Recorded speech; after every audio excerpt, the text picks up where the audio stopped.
ನಮಸ್ಕಾರ ಸೋನಿ 9 ನ್ಯೂಸ್ಗೆ ಸ್ವಾಗತ. ನಾನು ಸೋನಿಕಾ. ಮೊದಲಿಗೆ ಮುಖ್ಯಾಂಶಗಳು. ಕೋವಿಡ್ ತಡೆಗೆ ಶ್ರಮಿಸುತ್ತಿರುವ ಪತ್ರಕರ್ತರಿಗೆ ಸನ್ಮಾನಿಸಿದ ಪಶುಸಂಗೋಪನೆ ಹಾಗೂ ಬೀದರ್ ಜಿಲ್ಲಾ ಉಸ್ತುವಾರಿ ಸಚಿವರಾದ ಪ್ರಭು ಚವ್ಹಾಣ್. ಬೀದರ್ನ ಸಿದ್ದರೂಢ ಮಠದ ಅನುಭವ ಮಂಟಪದಲ್ಲಿ ಕೋವಿಡ್ ನಿಯಂತ್ರಣಕ್ಕಾಗಿ ಲಸಿಕೀಕರಣ ಶಿಬಿರ ಆಯೋಜನೆ. ರೋಟರಿ ಕ್ಲಬ್ ವತಿಯಿಂದ ಆಯೋಜಿಸಿದ ಅಭಿನಂದನೆ ಕಾರ್ಯಕ್ರಮದಲ್ಲಿ ಕೋವಿಡ್ ವಾರಿಯರ್ಸ್ಗಳಾದ ವೈದ್ಯರು ಮತ್ತು ಪತ್ರಕರ್ತರಿಗೆ ಸನ್ಮಾನ. ಪ್ರಧಾನಮಂತ್ರಿ ನರೇಂದ್ರ ಮೋದಿ ಅವರು 7 ವರ್ಷಗಳಿಂದ ದೇಶದಲ್ಲಿ ಸಮರ್ಥ ಆಡಳಿತ ನೀಡುತ್ತಿರುವ ಹಿನ್ನೆಲೆಯಲ್ಲಿ ಬೀದರ್ನಲ್ಲಿ ಸಸಿ ನೆಡುವ ಕಾರ್ಯಕ್ರಮ.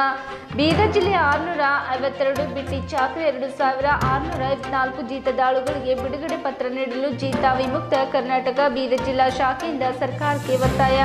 ಶಿಕ್ಷಣಕ್ಕೆ ಬಹಳಷ್ಟು ಶಕ್ತಿ ಇದೆ, ಶಿಕ್ಷಣದಿಂದಲೇ ಅನೇಕರು ಸಾಧಕರಾಗಿದ್ದಾರೆ. ಮಾಜಿ ಸಚಿವರು ಹಾಗೂ ಬೀದರ್ ದಕ್ಷಿಣ ಶಾಸಕ ಬಂಡೆಪ್ಪ ಕಾಶೆಪ್ಪರ ಅಭಿಪ್ರಾಯ.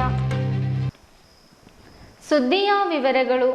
ಕೋವಿಡ್-19 ಹಿನ್ನೆಲೆಯಲ್ಲಿ ಬಹುದಿನಗಳಿಂದ ಜೀವಭಯ ತೊರೆದು ಸೇವೆ ಸಲ್ಲಿಸುತ್ತಿರುವ ಪತ್ರಕರ್ತರು ನಿರಂತರವಾಗಿ ವಿಸ್ತೃತ ವರದಿಗಳನ್ನು ಪ್ರಕಟಿಸಿ ಕೋವಿಡ್ ಸೋಂಕಿನ ಬಗ್ಗೆ ಜನರಲ್ಲಿ ಜಾಗೃತಿ ಮೂಡಿಸುತ್ತಿದ್ದಾರೆ. ಹೀಗೆ ಜಿಲ್ಲೆಯಲ್ಲಿ ಕೋವಿಡ್ ನಿಯಂತ್ರಣಕ್ಕೆ ತರುವಲ್ಲಿ ಮಹತ್ವದ ಪಾತ್ರ ವಹಿಸಿದ ಬೀದರ್ ಜಿಲ್ಲೆಯ ಪತ್ರಕರ್ತರಿಗೆ ಮತ್ತು ಛಾಯಾಗ್ರಾಹಕರಿಗೆ ಪಶುಸಂಗೋಪನೆ ಹಾಗೂ ಬೀದರ್ ಜಿಲ್ಲಾ ಉಸ್ತುವಾರಿ ಸಚಿವರಾದ ಪ್ರಭು ಚವ್ಹಾಣ್ ಅವರು ಸನ್ಮಾನಿಸಿ ಗೌರವಿಸಿದರು. ನಗರದ ಪೂಜ್ಯ ಡಾಕ್ಟರ್ ಚನ್ನಬಸವ ಪಟ್ಟದೇವರ ರಂಗಮಂದಿರದಲ್ಲಿ ಜೂನ್ 28ರಂದು ನಡೆದ ಕಾರ್ಯಕ್ರಮದಲ್ಲಿ ಬೀದರ್ ನಗರದ ಪತ್ರಕರ್ತರು ಸೇರಿದಂತೆ ಭಾಲ್ಕಿ, ಬಸವಕಲ್ಯಾಣ, ಹುಮ್ನಾಬಾದ್, ಔರಾದ್, ಹುಲ್ಸೂರು, ಚಿಟ್ಟಗುಪ್ಪ ಮತ್ತು ಕಮಲನಗರ ತಾಲೂಕು ಸೇರಿದಂತೆ ಒಟ್ಟು 170 ಪತ್ರಕರ್ತರಿಗೆ ಸಚಿವರು ಶಾಲು ಹೊದಿಸಿ ಸಿಹಿ ವಿತರಿಸಿ ಗೌರವಿಸಲದಲ್ಲದೆ ಪತ್ರಕರ್ತರ ಕಾರ್ಯವೈಖರಿಯ ಬಗ್ಗೆ ಮೆಚ್ಚುಗೆ ವ್ಯಕ್ತಪಡಿಸಿದರು. ಈ ವೇಳೆ ಮಾತನಾಡಿದ ಪಶುಸಂಗೋಪನೆ ಹಾಗೂ ಬೀದರ್ ಜಿಲ್ಲಾ ಉಸ್ತುವಾರಿ ಸಚಿವರಾದ ಪ್ರಭು ಚವ್ಹಾಣ್ ಅವರು ಕೋವಿಡ್ ತಡೆ ಕಾರ್ಯಾಚರಣೆಯಲ್ಲಿ ಆರೋಗ್ಯ, ಪೊಲೀಸ್ ಹಾಗೂ ಕಂದಾಯ ಮತ್ತು ಪಂಚಾಯತ್ ರಾಜ್ ಸೇರಿದಂತೆ ಹಲವಾರು ಇಲಾಖೆಗಳ ಅಧಿಕಾರಿಗಳು ಮತ್ತು ಸಿಬ್ಬಂದಿ ಸಕ್ರಿಯರಾಗಿ ಕೆಲಸ ಮಾಡಿದಂತೆ ಪತ್ರಕರ್ತರು ಕೂಡ ಕೋವಿಡ್ ತಡೆ ಜಾಗೃತಿ ಮೂಡಿಸುವಲ್ಲಿ ಮಹತ್ವದ ಪಾತ್ರ ವಹಿಸಿದ್ದಾರೆ. ಈ ಹಿನ್ನೆಲೆಯಲ್ಲಿ ಮಾನ್ಯ ಮುಖ್ಯಮಂತ್ರಿಗಳಾದ BS ಯಡಿಯೂರಪ್ಪನವರು ಪತ್ರಕರ್ತರನ್ನು ಮುಂಚೂಣಿ ಕಾರ್ಯಕರ್ತರು ಎಂದು ಗುರುತಿಸಿದ್ದು, ಪತ್ರಕರ್ತರ ಸೇವೆಗೆ ಗೌರವಾರ್ಥ ತಾವುಗಳು ಬೀದರ್ ಜಿಲ್ಲೆಯ ಪತ್ರಕರ್ತರಿಗೆ ಸನ್ಮಾನ ಏರ್ಪಡಿಸುವುದಾಗಿ ತಿಳಿಸಿದರು. ಪ್ರಜಾಪ್ರಭುತ್ವ 4ನೇ ಸ್ತಂಭದಂತೆ ಕೆಲಸ ಮಾಡುವ ಪತ್ರಿಕಾ ರಂಗವು ಸಮಾಜದಲ್ಲಿರುವ ಅಂಕುಡೊಂಕುಗಳನ್ನು ಎತ್ತಿ ತೋರಿಸಿ ಸುಧಾರಿಸಲು ಹಾದಿ ತೋರಿಸುತ್ತದೆ. ಪ್ರಜೆಗಳು ಮತ್ತು ಸರ್ಕಾರದ ನಡುವೆ ಸಂಪರ್ಕದ ಕೊಂಡಿಯಂತೆ ಕೆಲಸ ಮಾಡುತ್ತದೆ. ಪತ್ರಕರ್ತರು ಆಡಳಿತದಲ್ಲಿನ ತಪ್ಪು ಹೆಜ್ಜೆಗಳನ್ನು ತಿಳಿಸುತ್ತಾರೆ, ಅಲ್ಲದೆ ಉತ್ತಮ ಕೆಲಸಗಳಿಗೆ ಬೆನ್ನು ತಟ್ಟಿ ಪ್ರೋತ್ಸಾಹಿಸುತ್ತಾರೆ. ಪ್ರಜೆಗಳ ನೋವು, ಸಂಕಟಗಳನ್ನು ಎತ್ತಿ ತೋರಿಸಿ ಸರಿಪಡಿಸಲು ತಮ್ಮದೇ ಇತಿಮಿತಿಯಲ್ಲಿ ನಿರಂತರ ಶ್ರಮಿಸುವ ಪತ್ರಕರ್ತರ ಮೇಲೆ ತಮಗೆ ಅತಿವೇ ಪ್ರೀತಿ ಇದ್ದು ತಾವು ಯಾವಾಗಲೂ ಪತ್ರಕರ್ತರ ಪರವಾಗಿರುವುದಾಗಿ ಸಚಿವರು ಹೇಳಿದರು. ಕೋವಿಡ್ ಸಂದರ್ಭದಲ್ಲಿ ಪತ್ರಕರ್ತರ ಸೇವೆ ಅನನ್ಯವಾಗಿದೆ. ಕೋವಿಡ್ 2ನೇ ಅಲೆಯ ಆರಂಭದಲ್ಲಿ ಕೋವಿಡ್ ಕುರಿತಂತೆ ಸಾಕಷ್ಟು ತಪ್ಪು ನಂಬಿಕೆಗಳಿದ್ದವು. ಜನ ಸಾಕಷ್ಟು ನಿರ್ಲಕ್ಷ್ಯ ವಹಿಸಿದ ಕಾರಣ ರೋಗಿಗಳ ಸಂಖ್ಯೆ ಗಣನೀಯ ಪ್ರಮಾಣದಲ್ಲಿ ಹೆಚ್ಚಾಯಿತು. ಇಂತಹ ಸಂದರ್ಭದಲ್ಲಿ ಪತ್ರಕರ್ತರು ಮತ್ತು ಪತ್ರಿಕೆಗಳು ಅತ್ಯಂತ ಜವಾಬ್ದಾರಿಯುತವಾಗಿ ಕೆಲಸ ನಿರ್ವಹಿಸುವುದರಿಂದ ಜನರಲ್ಲಿ ಜಾಗೃತಿ ಮೂಡಿ ರೋಗ ಲಕ್ಷಣಗಳು ಕಾಣಿಸಿದೊಡನೆ ಪರೀಕ್ಷೆ ಮಾಡಿಸಿಕೊಂಡು ಆಸ್ಪತ್ರೆಗೆ ದಾಖಲಾಗುವುದು ಆರಂಭವಾಗಿ ರೋಗಿಗಳಿಗೆ ತಕ್ಷಣ ಚಿಕಿತ್ಸೆ ಲಭಿಸಿ ಮರಣ ಪ್ರಮಾಣ ಕಡಿಮೆಯಾಗಿದೆ. ಜಿಲ್ಲಾಡಳಿತ, ಆರೋಗ್ಯ ಇಲಾಖೆ, ಪೊಲೀಸ್ ಇಲಾಖೆ, ಪತ್ರಕರ್ತರು ಸೇರಿದಂತೆ ಎಲ್ಲರ ಒಗ್ಗಟ್ಟಿನ ಪರಿಶ್ರಮದಿಂದಾಗಿ ಜಿಲ್ಲೆಯಲ್ಲಿ ಕೋವಿಡ್ ನಿಯಂತ್ರಣಕ್ಕೆ ಬರಲು ಸಾಧ್ಯವಾಗಿದೆ ಎಂದು ತಿಳಿಸಿದರು. ಬೀದರ್ ಜಿಲ್ಲೆಯಲ್ಲಿ ಪತ್ರಿಕಾಗೋಷ್ಠಿಗಳನ್ನು ನಡೆಸಲು ಸಾಕಷ್ಟು ಸಮಸ್ಯೆಯಾಗುತ್ತಿತ್ತು. ಖಾಸಗಿ ಹೋಟೆಲ್ಗಳಿಗೆ ಸಾಕಷ್ಟು ಖರ್ಚು ಬರುತ್ತಿತ್ತು. ಇದೀಗ ಬೀದರ್ ಜಿಲ್ಲೆಯಲ್ಲಿ ಸುಸಜ್ಜಿತ ಪತ್ರಿಕಾ ಭವನ ನಿರ್ಮಾಣಗೊಳ್ಳುತ್ತಿದೆ. ತಾವು ಕಟ್ಟಡ ಕಾಮಗಾರಿ ನಡೆಯುವ ಸ್ಥಳಕ್ಕೆ ಭೇಟಿ ನೀಡಿ ಪರಿಶೀಲನೆ ನಡೆಸಿದಾಗಿ ಸಚಿವರು ಹೇಳಿದರು. 1,000 ಜನ ವಾರಿಯರ್ಸ್ಗಳನ್ನು ಸನ್ಮಾನ. ಕೋವಿಡ್-19 ವಿರುದ್ಧದ ಹೋರಾಟದಲ್ಲಿ ನಿರಂತರ ಶ್ರಮಿಸುತ್ತಿರುವ ಕೋವಿಡ್ ವಾರಿಯರ್ಸ್ಗಳಿಗೆ ವೈಯಕ್ತಿಕವಾಗಿ ಸನ್ಮಾನಿಸುತ್ತಿದ್ದು, ಇಲ್ಲಿಯವರೆಗೆ 1,000 ಜನ ವಾರಿಯರ್ಸ್ಗಳನ್ನು ಸನ್ಮಾನಿಸಿದ್ದೇನೆ. ಕೋವಿಡ್ ಅಥವಾ ಇನ್ನಿತರ ಕಾರಣಗಳಿಂದ ಮರಣ ಹೊಂದಿದ ಪಕ್ಷದ ಕಾರ್ಯಕರ್ತರು, ನಿರ್ಗತಿಕರು ಹಾಗೂ ಬಡವರ ಮನೆಗಳಿಗೆ ಭೇಟಿ ನೀಡಿ ಸ್ವಾಂತನ ಹೇಳಿ ವೈಯಕ್ತಿಕವಾಗಿ ಧನ ಸಹಾಯ ಮಾಡಿದ್ದೇನೆ ಎಂದು ಸಚಿವರು ತಿಳಿಸಿದರು. ಕರ್ನಾಟಕ ರಾಜ್ಯ ಕಾರ್ಯನಿರತ ಪತ್ರಕರ್ತರ ಸಂಘದ ಜಿಲ್ಲಾಧ್ಯಕ್ಷರಾದ ಅಶೋಕ್ ಕುಮಾರ್ ಕರಂಜಿ ಅವರು ಮಾತನಾಡುತ್ತಾ, ಕೋವಿಡ್-19 ಕೊರೋನಾ ವೈರಸ್ನ 2ನೇ ಅಲೆಯಲ್ಲಿಯೂ ಬೀದರ್ ಜಿಲ್ಲೆಯ ಪತ್ರಕರ್ತರು ತಮ್ಮ ಜೀವದ ಹಂಗು ತೊರೆದು ಕಾರ್ಯ ಮಾಡಿದ್ದಕ್ಕೆ ಪಶುಸಂಗೋಪನೆ ಹಾಗೂ ಬೀದರ್ ಜಿಲ್ಲಾ ಉಸ್ತುವಾರಿ ಸಚಿವರಾದ ಪ್ರಭು ಚವ್ಹಾಣ್ ಅವರು ಪತ್ರಕರ್ತರಿಗೆ ವಿಶೇಷ ಸನ್ಮಾನ ಮಾಡುತ್ತಿರುವುದು ರಾಜ್ಯಕ್ಕೆ ಬೀದರ್ ಜಿಲ್ಲೆ ಮಾದರಿಯಾಗಿದೆ ಎಂದರು.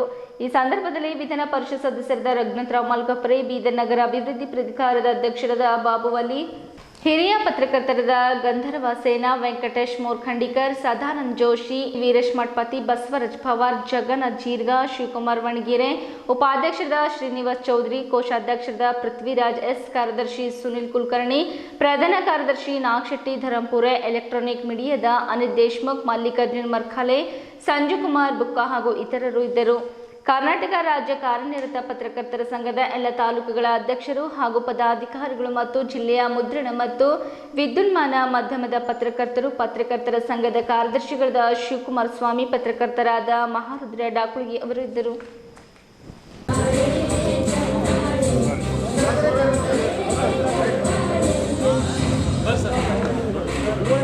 ಜಿಲ್ಲಾ ಘಟಕದ ಪದಾಧಿಕಾರಿಗಳಾಗಿರುವಂಥ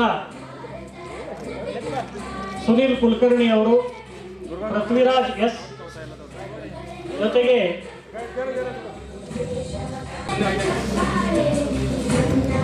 ಅಬ್ದುಲ್ ಸಮದ್ ಅವರು ವೇದಿಕೆ ಮೇಲೆ ಆಗಮಿಸಬೇಕು. ಹೈದರಾಬಾದ್ ಕರ್ನಾಟಕ ಪತ್ರಿಕೆ ಸುರ್ಖ್ ಜಮೀನ್ ಖಾಜಿ ಅರ್ಷದ್ ಅಲಿ ಸರ್ ಅವರು ವೇದಿಕೆ ಮೇಲೆ ಆಗಮಿಸಬೇಕು. ಬೀದರ್ ಕ್ರಾಂತಿಯ ಸುನೀಲ್ ಕುಮಾರ್ ಮಂಡಾಳಿ ಅವರು, ದೃಷ್ಟಿ ಪತ್ರಿಕೆಯ ಚಂದ್ರಕಾಂತ್ ಪಾಟೀಲ್ ಅವರು ವೇದಿಕೆಯಲ್ಲಿ ಪಕ್ಕದಲ್ಲಿ ಬರಬೇಕು, ವೇದಿಕೆಯ ಮುಂಭಾಗದಲ್ಲಿ ಪಕ್ಕದಲ್ಲಿ ಬರಬೇಕು. ಬಸವದನಿಯ ವಿರೂಪಾಕ್ಷ ಗಾರ್ಗಿ ಅವರು, ಛಾಯಾಗ್ರಾಹಕರು ದಯವಿಟ್ಟು ವೇದಿಕೆ ಮುಂಭಾಗದಲ್ಲಿ ಬರಬೇಕು. ಟೀಮ್ ನಂತರ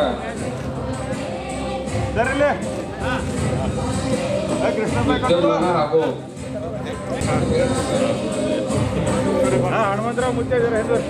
ಹಾಯ್ ಬೀದರ್ನ ದೇವಿದಾಸ್ ಅವರು, ಹಾಯ್ ಬೀದರ್, ಹಾಗೆ ಪಬ್ಲಿಕ್ ಸ್ಟಾರ್ನ ಪ್ರಜಾಪ್ರಭುತ್ವದಲ್ಲಿ ಪತ್ರಿಕಾ ರಂಗ ಚೌಥಾ ಅಂಗ ಇದೆ. ಸರ್ಕಾರ ಮತ್ತು ಪತ್ರಕಾರನಲ್ಲಿ ಆಮೇಲೆ ಸಮಾಜದಲ್ಲಿ ಈ ಒಳ್ಳೆ ಕೆಲಸ ಸರ್ಕಾರ ಮಾಡ್ತಾ ಇದ್ರಿ, ಪ್ರಚಾರ ಮಾಡಬೇಕು ಅಥವಾ ನಮ್ಮ ಕಡೆಯಿಂದ ಎಲ್ಲಿ ತಪ್ಪಾಗ್ತಾ ಇದೆ ಸರ್ಕಾರ ನಿರ್ದೇಶನ ಮಾಡಬೇಕು, ಅವ್ರು ಕೆಲಸ ಮಾಡ್ತಾರೆ. ಪತ್ರಕಾರ ಬಾಂಧವರು ಅವರು ಸರ್ಕಾರ ಆಮೇಲೆ ಜನತಾ ಮಧ್ಯೆ ನಮ್ಮ ಕಡೆಯಿಂದ ಏನ ಕೆಲಸ ನಾನು ಮಾಡಿಲ್ಲ ಅಥವಾ ನೆನಪಿಲ್ಲ, ನೆನಪು ಮಾಡಬೇಕು, ನಮ್ಮ ಗಮನಕ್ಕೆ ತರಬೇಕು, ಸರ್ಕಾರ ಗಮನಕ್ಕೆ ತರಬೇಕು. ಈ ಕೆಲಸ ಪತ್ರಕಾರ ಬಾಂಧವ ಮಾಡ್ತಾ ಇದ್ದಾರೆ. ಅದಕ್ಕಾಗಿ ಪತ್ರಕಾರ ಬಿ ದೊಡ್ಡ ಅವರು ಬಿ ಈಕ್ವಲ್ ಟು ಸರ್ಕಾರ, ಈಕ್ವಲ್ ಟು ಪತ್ರಕಾರ. ಅದಕ್ಕಾಗಿ ನಮ್ಮ ಸಂವಿಧಾನದಲ್ಲಿ ನಮ್ಮ ಭಾರತ ರತ್ನ, ವಿಶ್ವರತ್ನ ಡಾಕ್ಟರ್ ಬಾಬಾ ಸಾಹೇಬ್ ಅಂಬೇಡ್ಕರ್ ಅವರು ಈ ಚೌಥಾ ರಂಗ ಅವರು ಕೊಟ್ಟಿದ್ದಾರೆ. ಈ ಸಂವಿಧಾನದಲ್ಲಿ, ಕಾನೂನಿನಲ್ಲಿ ಅವರೇ ಕೂಡ ಅವ್ರೇನು ಪಾತ್ರ ಇದೆ, ಅವ್ರೇನು ಕೆಲಸ ಇದೆ, ಅವ್ರೇನು ಕೆಲಸ ಮಾಡಬೇಕು, ಸರ್ಕಾರ ಏನು ಮಾಡಬೇಕು, ಈ ಥರ ಅವರಿಗೆ ಬಹಳ ನಮ್ಮ ದೇಶದಲ್ಲಿ ಅವರು ಅಧಿಕಾರ ಕೊಟ್ಟಾರ. ಅದಕ್ಕಾಗಿ ನಮ್ಮದು ಖುಷಿಯಾಗಿದೆ.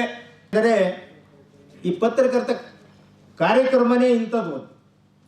ನಾವೆಲ್ಲರ ಕಾರ್ಯಕ್ರಮ ಮಾಡ್ತೀವಿ, ಎಲ್ಲರ ಸುದ್ದಿಯನ್ನು ಮಾಡ್ತೀವಿ, ಎಲ್ಲರಿಗೆ ಹೈಲೈಟ್ ಎಲ್ಲ ಮಾಡ್ತೀವಿ. ಇವತ್ತು ನಮ್ಮನ್ನು ನಮ್ಮ ಸನ್ಮಾನ್ಯ ಸಚಿವರು ನಮಗೆ ಒಂದು ಸುದ್ದಿಯನ್ನು ಮಾಡ್ತಕ್ಕಂಥ ಕೆಲಸ ನಮ್ಮ ಸಚಿವರು ಮಾಡ್ತಾ ಇದ್ದಾರೆ.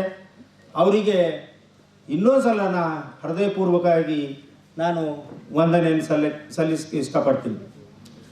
ಈಗ ಕಾರ್ಯಕ್ರಮದ ಉದ್ಘಾಟನೆ ಮಾಡಿ ನಮ್ಮ ಸಚಿವರು ಎರಡು ಮಾತಾಡ್ತಾರೆ. ತಮ್ಮನ್ನು ಉದ್ದೇಶಿಸಿ ತಾವೆಲ್ಲರೂ ಶಾಂತಿಯುತ ಕೂತ್ಕೊಂಡು ಅವು ಮಾತಾಡಿದ ನಂತರ ತಮ್ಮೆಲ್ಲರಿಗೂ ಬೀದರ್ ನಗರಸಭೆ ಬೀದರ್ ಜಿಲ್ಲಾಡಳಿತದ ವತಿಯಿಂದ ಬೀದರ್ ನಗರಸಭೆ ಸದಸ್ಯರಾದ ರಾಜಾರಾಮ್ ಚಿಟ್ಟ ಅವರ ನೇತೃತ್ವದಲ್ಲಿ ಬೀದರ್ ನಗರದ ಗುಂಪದ ಶ್ರೀ ಸಿದ್ದರೂಢ ಮಠದ ಶ್ರೀ ಆರೂಢ ಅನುಭವ ಮಂಟಪದಲ್ಲಿ ಕೋವಿಡ್-19 ಕೊರೋನಾ ವೈರಸ್ ನಿಯಂತ್ರಣಕ್ಕಾಗಿ ಲಸಿಕೀಕರಣ ಶಿಬಿರ ಆಯೋಜಿಸಲಾಗಿತ್ತು. ಈ ಶಿಬಿರದಲ್ಲಿ ಬೀದರ್ ನಗರದ ಗುಂಪ ಪರಿಸರದ ಸಾವಿರಾರು ಜನರು ಸ್ವಯಂ ಇಚ್ಛೆಯಿಂದ ಬಂದು ಲಸಿಕೆ ಪಡೆದುಕೊಂಡರು. ಈ ಸಂದರ್ಭದಲ್ಲಿ ಬೀದರ್ ನಗರದ ಶ್ರೀ ಸಿದ್ದರೂಢ ಮಠದ ಪರಮ ಪೂಜ್ಯ ಶಿವಕುಮಾರ ಮಹಾಸ್ವಾಮಿಗಳು ಮಾತನಾಡುತ್ತಾ ದೇಶದ ಪ್ರಧಾನಮಂತ್ರಿ ನರೇಂದ್ರ ಮೋದಿ ಹಾಗೂ ರಾಜ್ಯದ ಮುಖ್ಯಮಂತ್ರಿ ಬಿಎಸ್ ಯಡಿಯೂರಪ್ಪನವರು ಕೋವಿಡ್-19 ಕೊರೋನಾ ವೈರಸ್ ಎರಡನೇ ಅಲೆ ನಿಯಂತ್ರಣಕ್ಕಾಗಿ ಉಚಿತ ಲಸಿಕೀಕರಣ ಕಾರ್ಯಕ್ರಮ ದೇಶಾದ್ಯಂತ ನಡೆಸುತ್ತಿದ್ದಾರೆ. 18 ವರ್ಷ ಮೇಲ್ಪಟ್ಟವರು ಕಡ್ಡಾಯವಾಗಿ ಲಸಿಕೆ ಪಡೆಯುವ ಮೂಲಕ ತಮ್ಮ ಕುಟುಂಬ ಹಾಗೂ ತಮ್ಮ ಸುತ್ತಮುತ್ತಲಿನವರ ಜೀವ ಉಳಿಸಬೇಕೆಂದು ಕರೆ ನೀಡಿದರು. ಕೋವಿಡ್ ತಡೆಗೆ ಲಸಿಕೀಕರಣವೇ ದೊಡ್ಡ ಔಷಧವಾಗಿದೆ. ಹೀಗಾಗಿ ಸಾರ್ವಜನಿಕರು ತಪ್ಪದೆ ವ್ಯಾಕ್ಸಿನೇಷನ್ ಪಡೆದುಕೊಳ್ಳಬೇಕೆಂದು ಮನವಿ ಮಾಡಿದರು. ಬೀದರ್ ನಗರಸಭೆ ಸದಸ್ಯರಾದ ರಾಜಾರಾಮ್ ಚಿಟ್ಟ ಅವರು ಮಾತನಾಡುತ್ತಾ ಬೀದರ್ ನಗರಸಭೆ ಹಾಗೂ ಬೀದರ್ ಜಿಲ್ಲಾಡಳಿತದ ಸಹಯೋಗದೊಂದಿಗೆ ಬೀದರ್ ನಗರದ ಗುಂಪದಲ್ಲಿ ಪರಮ ಪೂಜ್ಯ ಶ್ರೀ ಶಿವಕುಮಾರ ಮಹಾಸ್ವಾಮಿಗಳ ನೇತೃತ್ವದಲ್ಲಿ ಕೋವಿಡ್ ತಡೆಗಾಗಿ ಲಸಿಕೀಕರಣ ಶಿಬಿರ ಆಯೋಜಿಸಲಾಗಿದೆ ಎಂದರು. ಈ ಕಾರ್ಯಕ್ರಮದಲ್ಲಿ ಸಿದ್ದರೂಢ ಮಠದ ಭಕ್ತಾದಿಗಳು, ಗುಂಪ ಪರಿಸರದ ನಾಗರಿಕರು, ಗಣ್ಯರು, ಯುವಕರು ಇದ್ದರು.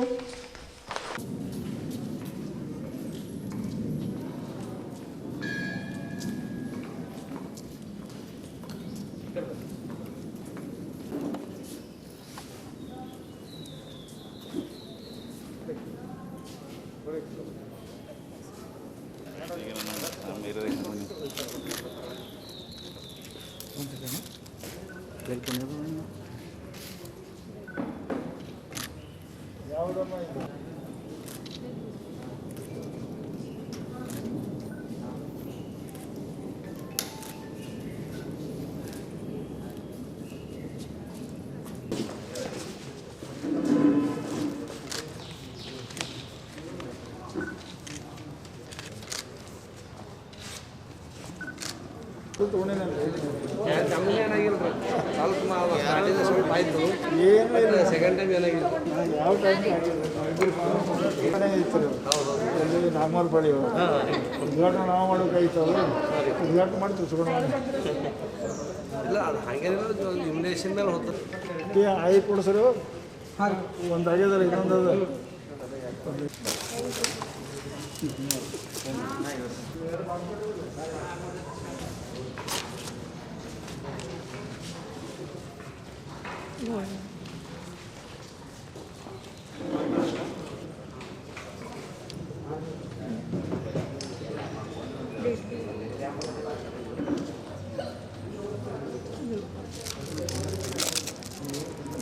ಕೋವಿಡ್-19 ಒಂದು ವರ್ಷದಿಂದ ಮಾರಕ ದಾಳಿ ಮಾಡ್ತಾ ಇರುವುದರಿಂದ ನಮ್ಮ ದೇಶದ ಪ್ರಧಾನಮಂತ್ರಿಗಳು, ರಾಜ್ಯದ ಮುಖ್ಯಮಂತ್ರಿಗಳು ಈ ರೋಗವನ್ನು ಸಮೂಲವಾಗಿ ನಾಶ ಮಾಡುವುದಕ್ಕಾಗಿ ಸರ್ಕಾರವೇ ಸ್ವತಃ ವೆಚ್ಚದಿಂದ 18 ವರ್ಷದ ಮೇಲಿನ ಸಮಸ್ತ ಪ್ರಜೆಗಳಿಗೆ ಟೀಕೆಯನ್ನು ಕೊಡಲಿಕ್ಕೆ ಅವರು ಪ್ರಾರಂಭ ಮಾಡಿದ್ದಾರೆ. ಕೋಟ್ಯಾಂತರ ಜನರು ಈಗ ಪಡೆದುಕೊಂಡಿದ್ದಾರೆ. ಎಲ್ಲ ವಿಜ್ಞಾನಿಗಳು ಹೇಳುವಂತೆ, ವೈದ್ಯರು ಹೇಳುವಂತೆ ಈ ರೋಗದಿಂದ ಸುರಕ್ಷಿತವಾಗಿ ಉಳಿಯಲಿಕ್ಕೆ ಈ ವ್ಯಾಕ್ಸಿನೇಷನ್ನೇ ಒಂದು ಪ್ರಮುಖವಾಗಿರುವುದರಿಂದ ತಾವೆಲ್ಲರೂ ಕೂಡ ಪ್ರೀತಿಯಿಂದ ಈ ವ್ಯಾಕ್ಸಿನೇಷನ್ ಮಾಡಿಕೊಳ್ಳುವುದರ ಜೊತೆಗೆ ಅನ್ಯರಿಗೂ ಕೂಡ ನೀವು ಪ್ರೋತ್ಸಾಹ ಮಾಡ್ತೀರಿ ಅಂತ ನಾನು ಅಪೇಕ್ಷೆ ಮಾಡ್ತಾ ಇದ್ದೇನೆ. ಈ ಭಾಗದ ನಮ್ಮ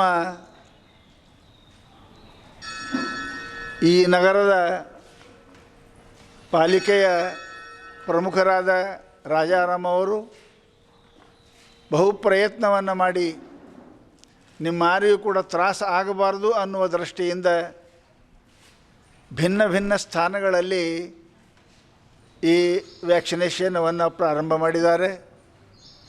ತಾವೆಲ್ಲರೂ ಕೂಡ ಈ ಸಿದ್ಧಾರೂಢ ಆಶ್ರಮಕ್ಕೆ ಬಂದು ವ್ಯಾಕ್ಸಿನ್ ಪಡ್ಕೋತಾ ಇದ್ದೀರಿ.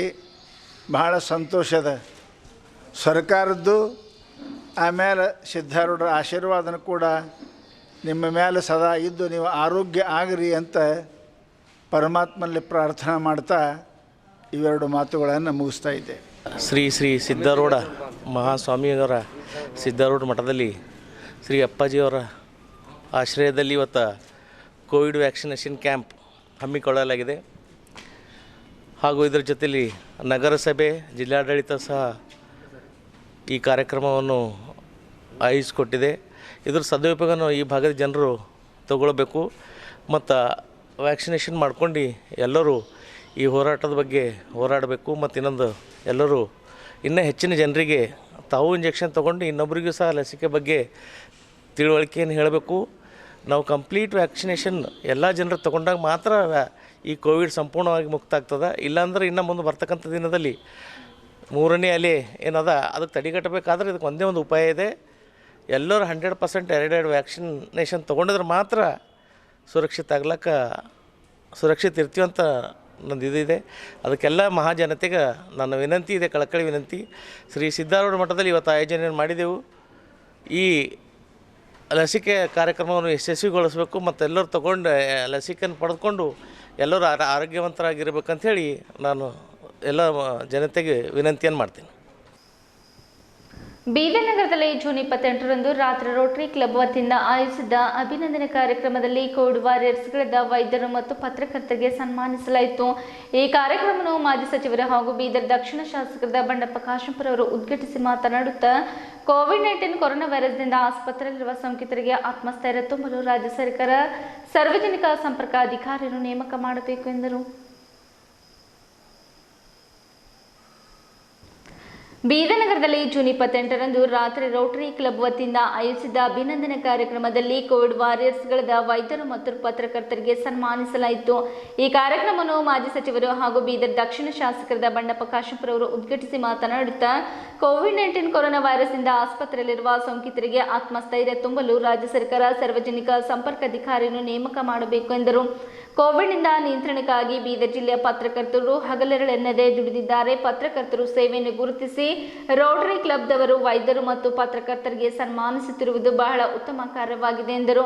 ಬಿಡಿಎ ಅಧ್ಯಕ್ಷರಾದ ಬಾಬುವಲ್ಲಿ ಅವರು ಮಾತನಾಡುತ್ತಾ ಬೀದರ್ ಜಿಲ್ಲೆಯ ಪ್ರಸಿದ್ಧ ಫೋಟೋಗ್ರಾಫರ್ ಮಾರುತಿ ಮಾಮ ಅವರು ಕೋವಿಡ್ನಿಂದ ಮೃತಪಟ್ಟ ಬಗ್ಗೆ ಮುಖ್ಯಮಂತ್ರಿಗಳ ಗಮನಕ್ಕೆ ತಂದ 24 ಗಂಟೆಯೊಳಗೆ ಮುಖ್ಯಮಂತ್ರಿ BS ಯಡಿಯೂರಪ್ಪನವರು ಪತ್ರಕರ್ತರಿಗೆ ಫ್ರಂಟ್ಲೈನ್ ವಾರಿಯರ್ಸ್ಗಳೆಂದು ಘೋಷಣೆ ಮಾಡಿದ್ದಾರೆ ಎಂದರು. ರೋಟರಿ ಕ್ಲಬ್ ಹಾವಶೆಟ್ಟಿ ಪಾಟೀಲರು ಮಾತನಾಡುತ್ತಾ ಕೋವಿಡ್ 1ನೇ ಅಲೆ ಸಂದರ್ಭದಲ್ಲಿ ಆಶಾ ಕಾರ್ಯಕರ್ತರು, ವೈದ್ಯರು, ಆರೋಗ್ಯ ಸಿಬ್ಬಂದಿಗಳು, ಪೊಲೀಸರು ಸೇರಿದಂತೆ ಇತರರಿಗೆ ಸನ್ಮಾನಿಸಲಾಗಿದೆ ಎಂದರು. ಕೋವಿಡ್ 2ನೇ ಅಲೆ ಸಂದರ್ಭದಲ್ಲಿ ಉತ್ತಮ ರೀತಿಯಿಂದ ಕಾರ್ಯನಿರ್ವಹಿಸುತ್ತಿರುವ ಬೀದರ್ ಜಿಲ್ಲೆಯ ಪತ್ರಕರ್ತರು ಹಾಗೂ ವೈದ್ಯರಿಗೆ ಸನ್ಮಾನಿಸಲಾಗುತ್ತದೆ ಎಂದರು. ಕನ್ನಡ ಸಾಹಿತ್ಯ ಪರಿಷತ್ತಿನ ಬೀದರ್ ಜಿಲ್ಲಾ ಅಧ್ಯಕ್ಷರಾದ ಸುರೇಶ್ ಚಂದ್ರಶೆಟ್ಟಿ ಅವರು ಮಾತನಾಡುತ್ತಾ ರೋಟರಿ ಕ್ಲಬ್ದವರು ಉತ್ತಮ ಸಾಮಾಜಿಕ ಕಾರ್ಯಗಳು ಮಾಡುತ್ತಾ ಬರುತ್ತಿದ್ದಾರೆ. ರೋಟರಿ ಕ್ಲಬ್ ಅಧಿಕಾರಿ ಅವಧಿ ಕೇವಲ ಒಂದೇ 1 ವರ್ಷ ಇರುತ್ತದೆ. ಈಗಿನ ಕಾಲದಲ್ಲಿ ಕುರ್ಚಿಗಾಗಿ ಅನೇಕರು ಕಿತ್ತಾಡಿಕೊಳ್ಳುತ್ತಿರುವುದು ನೋಡುತ್ತಿದ್ದೇವೆ. ರೋಟರಿ ಕ್ಲಬ್ ನಿಯಮ ಪ್ರಕಾರ 1 ವರ್ಷದ ಬಳಿಕ ಅಧಿಕಾರದಿಂದ ಕೆಳಗಿಳಿಯಲೇಬೇಕಾಗುತ್ತದೆ ಎಂದರು. ಈ ಕಾರ್ಯಕ್ರಮದಲ್ಲಿ ರೋಟರಿ ಕ್ಲಬ್ನ ರವಿ ಮೂಲ್ಗೆ, KC ಸೇನನ್ ಮುಂತಾದವರು ವೇದಿಕೆ ಮೇಲೆ ಇದ್ದರು.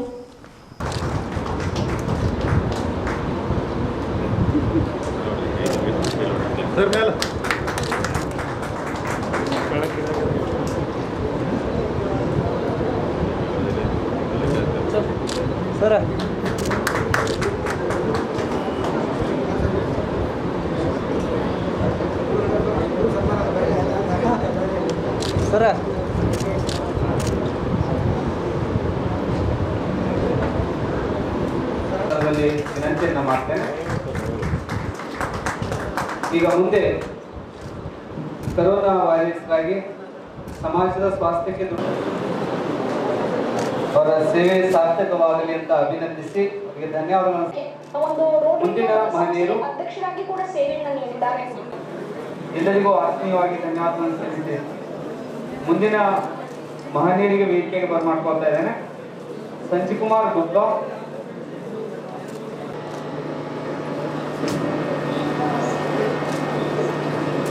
ಗುರುಪಾದಪ್ಪ ಸಿರ್ಸೆ, ರೋಹನ್. ಮೊದಲೇ ಹೇಳಿದೆ ಮೇಡಮ್, ಇದು ಈ ಸಂಸ್ಥೆ ವಿಶ್ವವ್ಯಾಪಿ ಮಾನ್ಯತೆ ಪಡೆದ ಸಂಸ್ಥೆ ಇದೆ. ಇದರದೇ ಆದಂಥ ಒಂದು ಅಚ್ಚುಕಟ್ಟು ಒಂದು ಕಾನೂನಿದೆ. ಬಂದವರು ಹೀಗಾಗಿ ಅಲ್ಲಿ ನಾವು ಏರು ಪೇರು ಇನ್ನಂತ ಭಾವನೆ ಯಾರಿಲ್ಲ. ನಾವು ಏನು ಮಾಡ್ತಾ ಅದು ಓಣೆ ಹಾಕೊಂಡು ಒಂದು ಕ್ಯಾಂಪ್ ಮಾಡಿ ಅದೆಲ್ಲ ಎಲ್ಲ ಅವರಿಗೆ ಒಂದು ಕುಟುಂಬ ಕಲ್ಯಾಣ ಇಲಾಖೆ ಡಾಕ್ಟರ್ಸು ಎಲ್ಲ ಸ್ಟಾಫ್ ಬಂದಿದ್ದು ಅವೆಲ್ಲ ಸದಸ್ಯರೆಲ್ಲ ಬೈಕ್ ತಗೊಂಡು ನಾವು ಹೋಗಿ ಮನೆಗೆ ಹೋಗಿ ಮಾಡಿರುವಂತಹ ಕ್ಷೇತ್ರದಲ್ಲಿ ಈಗೆಲ್ಲ ಈ ವರ್ಷ ನವೆಂಬರ್ ಮುಖ್ಯವಾಹಿನಿಯಲ್ಲಿರುವಂತಹ ವೈದ್ಯರಿಗೆ ಆಶಾ ಕಾರ್ಯಕರ್ತರು ಇರ್ಬೋದು, ವಿಲೇಜ್ ಅಕೌಂಟೆಂಟ್ ಇರ್ಬೋದು, ತಹಸೀಲ್ದಾರ್, DC, ಇನ್ಕ್ಲೂಡಿಂಗ್ ಪೊಲಿಟಿಷಿಯನ್ಸ್, ನಮಗೂ ಎಲ್ಲ ನಾವು ಎಲ್ಲಿ ಕೂಡಕ್ಕೂ ಬಿಡಲ್ಲ ಜನ. ಅಂದ್ರೆ ಅಂತ ಒಂದು ಸಂದರ್ಭದಲ್ಲಿ ಇವತ್ತ ಬಹಳಷ್ಟು ಸೇವೆ ಮಾಡಿ ಕಳೆದು ಅಷ್ಟೇ ಗುರುತಿಸೋದು ಎಲ್ಲಕ್ಕಿಂತ ಇಂಪಾರ್ಟೆಂಟ್. ಪತ್ರಕರ್ತರು ಅಷ್ಟೇ ಅವರ ಡಬಲ್ ಒಂದ್ ಕಡೆ ಸೇವೆ ಮಾಡ್ಬೇಕು, ಇನ್ನೊಂದ್ ಕಡೆ ಕಷ್ಟ ಅನುಭವಿಸ್ಬೇಕು. ಎರಡೂ ನೋಡಿದ್ವಿ ನಾವು. ಯಾಕಂದ್ರೆ ಪತ್ರಿಕಾ ಉದ್ಯಮಿ ಏನಲ್ಲ ಈ ಕೋವಿಡ್ ಟೈಮಲ್ಲಿ ಬಹಳ ತತ್ತರಿಸೋಗಿದೆ. ನಾನು ಸರ್ಕಾರಕ್ಕಾಗಿ ಈ ವೇದಿಕೆ ಮುಖಾಂತರ ವಿಶೇಷವಾಗಿ ಮನವಿ ಮಾಡ್ಕೊತೀನಿ. ಯಾಕಂದ್ರೆ ನಾವು ನಮ್ಮ ಡೆಮಾಕ್ರಸಿಯಲ್ಲಿ ಕಾರ್ಯಾಂಗ, ಶಾಸಕಾಂಗ, ನ್ಯಾಯಾಂಗ ಹಾಗೂ ಪತ್ರಿಕಾ ರಂಗ, 4th pillar of our democracy is press. ಒಂದು ನಮ್ಮಲ್ಲಿ ಬಹಳಷ್ಟು ಇಲ್ಲಿ ಪ್ರೆಸ್ ನಡೆಸೋರು ಇದ್ದಾರ, ಪ್ರೆಸ್ ಬರೆಯೋರು ಇದ್ದಾರ. ಅವ್ರು ಎಷ್ಟು ಕಷ್ಟದಲ್ಲಿದ್ದಾರೆ ಅಂಬೋದು ಎಲ್ಲಕ್ಕೂ.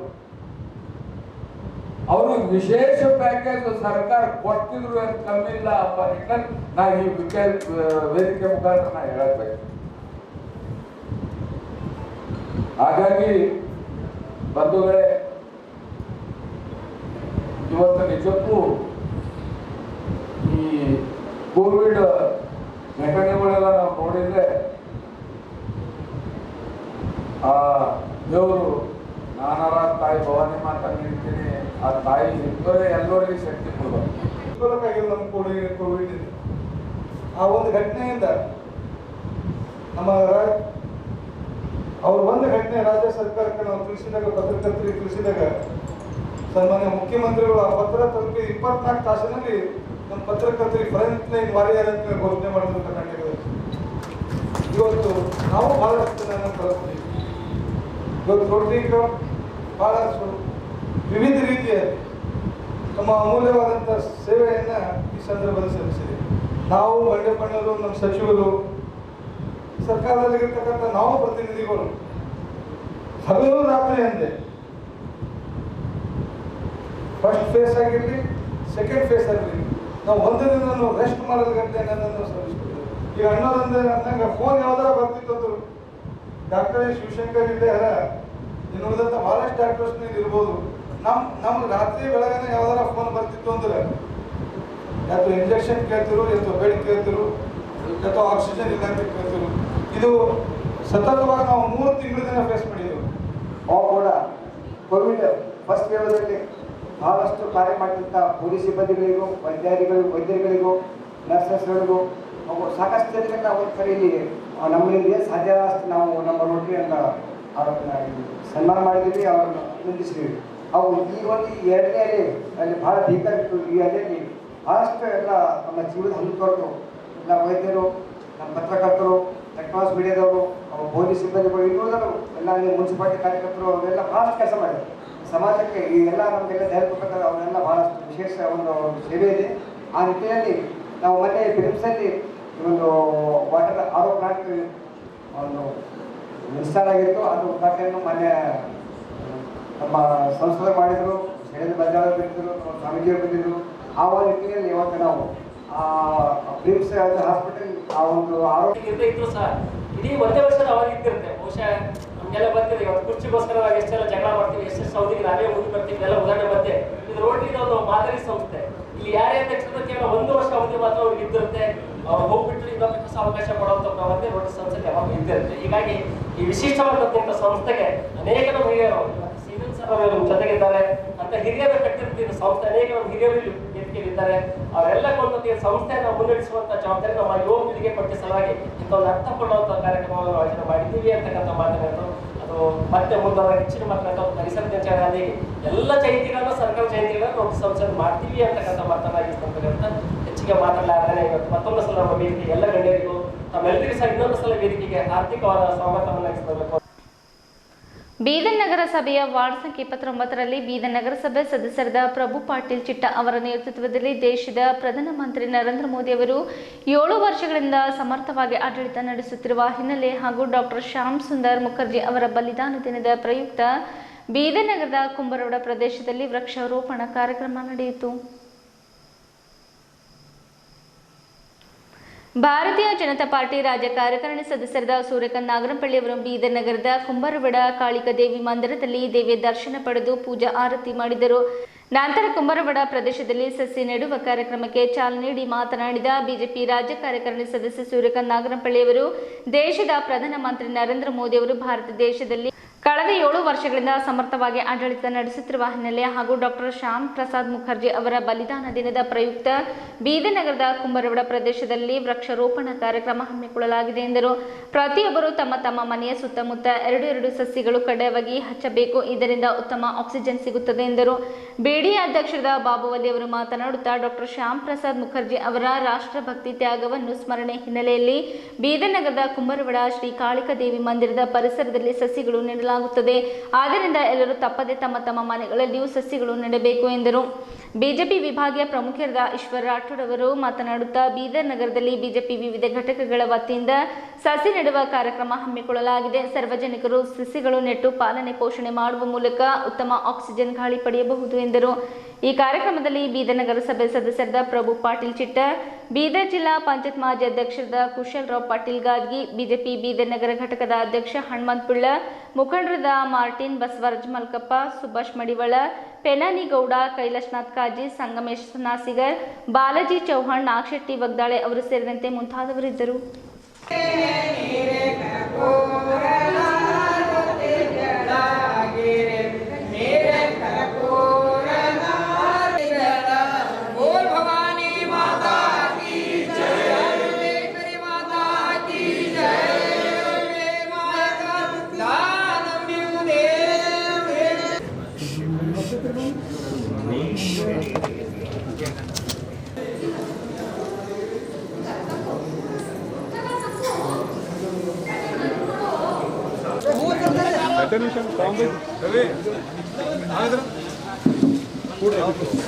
ಗೌಡ್ರಿ ಈಗ ನೋಡ್ರಿ, ಗೌಡ್ರಿ ಈಗ ನೋಡಿ, ಈಶ್ವರ್ ಸಿಂಗ್ ಡಾಕ್ಟರ್ ಗೌಡ್ರಿ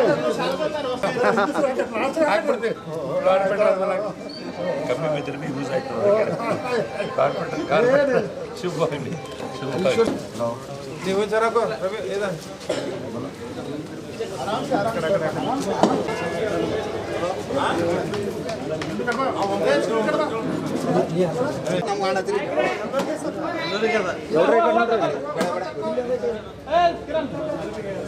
ನೋಡ್ರಿ ಕೊಡ್ರಿ ಬಸ್ಸು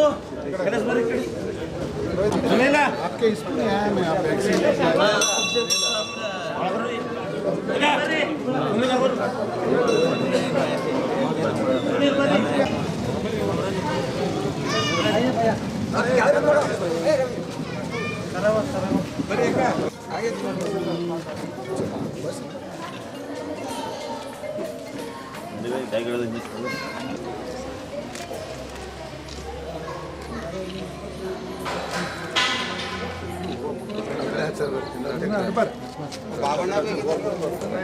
इधर आ जाओ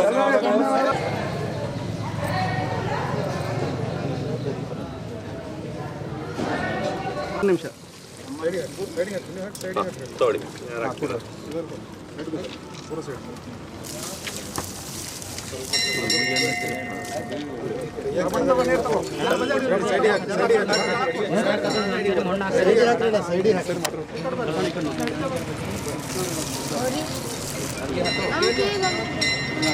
ಸುತ್ತಳಿ ತರ ಸುತ್ತಳಿ ಜರ ನಿಂದ್ರಿ ಅಣ್ಣ, ಜರ ನೀರ ಹಾಕ್ರಿ.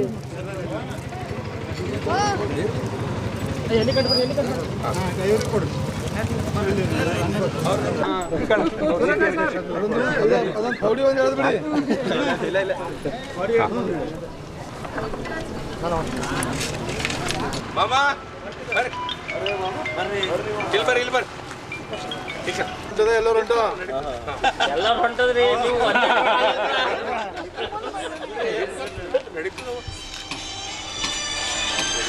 ಮಲ್ಲಿಕಾರ್ಜುನ್. ಪ್ರತಿ ಹಳ್ಳಿಗಳಲ್ಲಿ ಭಾರತೀಯ ಜನತಾ ಪಾರ್ಟಿಯ ಸನ್ಮಾನ್ಯ ಪ್ರಧಾನಮಂತ್ರಿಗಳು 7 ವರ್ಷ 7ನೇ ವರ್ಷಕ್ಕೆ ದೇಶಕ್ಕೆ ವಿವಿಧ ಯೋಜನೆಗಳ ಮೂಲಕ ಹಿಂದೆ ಮಾಡಿರ್ತಕ್ಕಂಥ ಸರ್ಕಾರಗಳು ತಾಪತ್ರಯಗಳು ತೊಂದರೆಗಳು ಅದನ್ನು ಸರಿಪಡಿಸ್ತಾ ಹೊಸ ಯೋಜನೆಗಳನ್ನು ತಂದು ಏನು ಒಂದು ಒಳ್ಳೆಯ ಸರ್ಕಾರ ಕೊಡ್ತಾ ಇದ್ದಾರೆ, ಇವತ್ತು ಹೆಮ್ಮೆ ಸರ್ಕಾರ ಕೊಡ್ತಾ ಇದ್ದಾರೆ.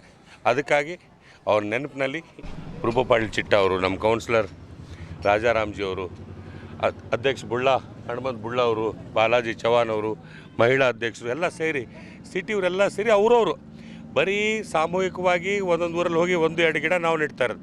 ಆದರೆ ಪಕ್ಷದ ಪ್ರತಿಯೊಂದು ಕಾರ್ಯಕರ್ತ ಅವರವರು ಅಲ್ಲಲ್ಲಿ ನೆಡ್ತಾ ಇದ್ದಾರೆ. ಆದರೆ ಇದ್ರ ಮೂಲಕ ಏನಂದರೆ ನಾವು ಹೇಗೆ ನೆಡ್ತಾ ಇದ್ದೀವಿ ಹಾಗೂ ಪ್ರತಿಯೊಬ್ಬರ ಮನೆಯವರು ಅವ್ರದ್ದೇ ಒಂದು ಸ್ವಂತ ತಂದು ಅವ್ರ ಮನೆ ಮುಂದೆ ಇಲ್ಲ ಅವ್ರ ತೋಟದಲ್ಲಿ 2 ಸಸ್ಯ ನೆಟ್ಕೋಬೇಕು. ಯಾಕಂದರೆ ಅವರು ಎಷ್ಟೊಂದು ಫ್ರೀ ಆಕ್ಸಿಜನ್ ತೊಗೊಂಡಾರ. ಈಗ ಫ್ರೀ ಏನು ಭೀ ಸಿಗೋದಿಲ್ಲ. ಈಗ ಸರಿ ಆಕ್ಸಿಜನ್ಗೆ ಭೀ ರೇಟ್ ಆಗಿದೆ ಅಂತ ಗೊತ್ತಾಗಿದೆ. ಆ್ಯಕ್ಚುಲಿ ಫ್ರೀ ಆಕ್ಸಿಜನ್ ಕೊಡೋದು ಈ ಸಸಿ. ಅದಕ್ಕೆ ದಯವಿಟ್ಟು ತಾವು ತಮ್ಮ ಮನೆಗಳಲ್ಲಿ 2 ಸಸಿಯನ್ನು ನೆಟ್ಟು ತಾವು ಕೂಡ ಈ ಉತ್ಸವದಲ್ಲಿ ಭಾಗಿಯಾಗಿ ದೇಶಕ್ಕೆ ಒಂದು ಗೌರವ ಘನತೆ ದೇಶ ಕಾಪಾಡ್ತಕ್ಕಂಥ ಮುಂದೆ ಪೀಳಿಗೆಗೆ ಏನಾದ್ರು ಬಿಟ್ಟು ಹೋಗಿದ್ದೀವಿ ಅಂದರೆ ಒಂದು ಒಳ್ಳೆ ವಾತಾವರಣನ ಬಿಟ್ಟು ಹೋಗಿರ್ತಕ್ಕಂಥದ್ದಾಗ್ತದೆ. ಅದಕ್ಕಾಗಿ ತಮ್ಮೆಲ್ಲರಿಗೂ ಈ ಶುಭ ಹಾರೈಸ್ತಾ ಈ ಶುಭ ಸಂಕೇತ ದೇವಸ್ಥಾನ ಎದುರುಗಡೆ ಈ ಮನೆಗಳ ಎದುರುಗಡೆ ಎಲ್ಲ ಮೂಲಕ ತಾವು ಕೂಡ ತಮ್ಮ ಮನೆಯಲ್ಲಿ ಮಾಡ್ಕೋಬೇಕಂತೇಳಿ ಕಳಕಳಿ ವಿನಂತಿ. ಭಾರತೀಯ ಜನತಾ ಪಕ್ಷದ ಸಂಸ್ಥಾಪಕ ಅಧ್ಯಕ್ಷರಾಗಿರ್ತಕ್ಕಂಥ ಶ್ಯಾಮ ಪ್ರಕಾಶ್ ಮುಖರ್ಜಿಯವರ ಸ್ಮರಣಾರ್ಥ ಪ್ರಧಾನಮಂತ್ರಿಗಳ ಯಶಸ್ವಿ 7 ವರ್ಷ ಕಾರ್ಯಾಚರಣೆ ನಿಮಿತ್ತ ಇವತ್ತು ಇಡೀ ದೇಶಾದ್ಯಂತ ಸಸಿ ನೆಡ್ತಕ್ಕಂಥ ಕಾರ್ಯಕ್ರಮವನ್ನು ನಡೀತಾ ಇದೆ. ಆ ಪ್ರಯುಕ್ತ ಇವತ್ತು ನಮ್ಮ ಕ್ಷೇತ್ರದ ನಾಯಕರಾಗಿರ್ತಕ್ಕಂಥ ಸೂರ್ಯಕಾಂತ್ ನಾಗಮರಪಳ್ಳಿ ಅವರ ನೇತೃತ್ವದಲ್ಲಿ ಇವತ್ತಿನ ದಿನ ನಮ್ಮ ಕೌನ್ಸಿಲರ್ ಆಗಿರ್ತಕ್ಕಂಥ ಇದು ದೇವಿ ಮಂದಿರದಲ್ಲಿ ಈ ಕಾರ್ಯಕ್ರಮವನ್ನು ಭಾಗಿಯಾಗಿದ್ದೆವು. ಭಾಳ ಗಿಡ ನಾವು ನೆಟ್ಟು ಹೋಗ್ತಾ ಇದ್ದೀವಿ. ಇಡೀ ಬಡಾವಣೆ ತುಂಬ ತಾವು ಗಿಡ ನೆಡಬೇಕು ಅಂತೇಳಿ ನಾವು ನಗರಸಭೆ ಸದಸ್ಯರಿಗೆ ವಿನಂತಿ ಮಾಡಿಕೊಂಡು ಈ ಕಾರ್ಯಕ್ರಮಕ್ಕೆ ಎಲ್ಲರೂ ಕೈ ಜೋಡಿಸ್ಬೇಕಂತ सदस्य पाटिल जी, राजाराम जी और नगर सभा के सदस्य बाबूवाली जी, सूर्यकांत नागमरपल्ली और पार्टी के सभी वरिष्ठ कार्यकर्ताओं ने मिलकर यहाँ पर नीम का और जामुन का पौधा लगाया है और पीपल का बड़ का भी पौधा लगाएंगे। और सभी बीदर के वासियों से और सभी वासियों से मैं विनंती करता हूँ कि ज़्यादा से ज़्यादा अपने घर के आसपास में ऑक्सीजन के पेड़ लगाएं और तुलसी ज़्यादा से ज़्यादा अपने घर के सामने लगाएं। यही धन्यवाद। ಬೀದರ್ ಜಿಲ್ಲೆಯಲ್ಲಿರುವ 652 ಬಿಟ್ಟಿ ಚಾಕರಿದಾರರಿಗೆ 2654 ಜೀತದಾಳುಗಳಿಗೆ ಬಿಡುಗಡೆ ಪತ್ರ ನೀಡಿ ರಾಜ್ಯ ಮತ್ತು ಕೇಂದ್ರ ಸರ್ಕಾರಗಳು 9 ಅಂಶಗಳ ಮೂಲಕ ಪುನರ್ವಸತಿ ಕಲ್ಪಿಸಬೇಕೆಂದು ಜೀವಿಕಾ ಜೀತ ವಿಮುಕ್ತ ಕರ್ನಾಟಕ ಜಿಲ್ಲಾ ಉಸ್ತುವಾರಿ ಗಂಗನಾಮಯ್ಯ ಜಿಲ್ಲಾ ಸಂಚಾಲಕರಾದ ಇಂದುಮತಿ ಸಾಗರ್ ಅವರು ಬೀದರ್ ನಗರದ ಖಾಸಗಿ ಹೋಟೆಲ್ ಸಭಾಂಗಣದಲ್ಲಿ ಜೂನ್ 29ರಂದು ಕರೆದ ಜಂಟಿ ಸುದ್ದಿಗೋಷ್ಠಿಯಲ್ಲಿ ಒತ್ತಾಯಿಸಿದರು.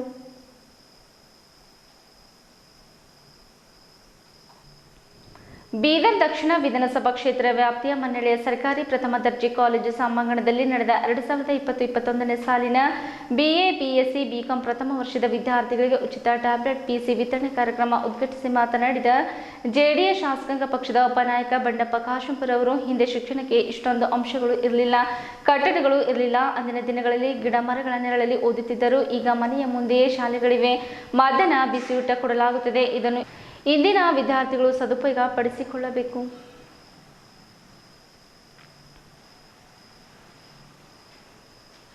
ಇಲ್ಲಿವರೆಗೆ ಸುದ್ದಿ ಕೊಟ್ಟಿದ್ದ ನಾನು ಸೋನಿಕಾ. ಮುಂದಿನ ಸುದ್ದಿಯೊಂದಿಗೆ ಮತ್ತೆ ಭೇಟಿಯಾಗೋಣ. ವಂದನೆಗಳು.